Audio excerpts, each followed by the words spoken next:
నమస్తే, నేను మీ Ram. Welcome to life from vlog 8. ఈరోజు అయితే ఇంట్రోవర్ట్ కోసం మాట్లాడుకుందాం. ఇంట్రోవర్ట్ అంటే ఏంటో తెలుసా? వాళ్ళు ఎలా ఉంటారో ఎప్పుడైనా అబ్జర్వ్ చేశారా? మనకు పెద్ద సర్కిల్ అయితే ఉండదు. నిజంగా చెప్పాలంటే సర్కిల్ కంటే మనకి క్లోజ్ ఫ్రెండ్స్గా ఉండే పర్సన్స్ చాలా చాలా చాలా తక్కువ.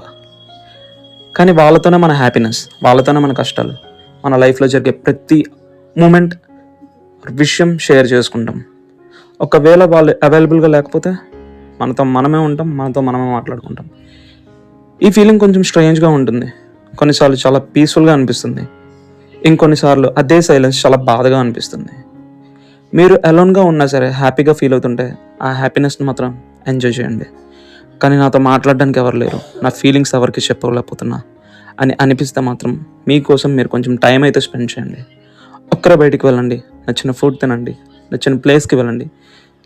Just explore what your mind really needs. నేనైతే అలోన్గా ఫీల్ అయినప్పుడు ఒక్కడనే మూవీకి వెళ్తా, లేదా టెంపుల్కి వెళ్తా. అలానే ఈరోజు శివాలయానికి అయితే వెళ్ళా.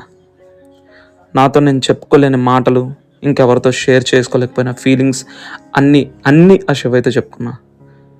కొంచెం సేపు అక్కడ పీస్ఫుల్గా కూర్చొని మైండ్ లైట్ అయ్యాక ఇంటికి వచ్చేసా.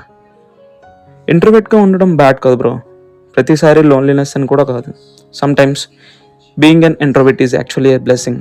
ఎందుకంటే అందరితో కనెక్ట్ అవ్వలేకపోయినా మనతో మనం కనెక్ట్ అవ్వడం నేర్చుకుంటాం. That's all. బాయ్.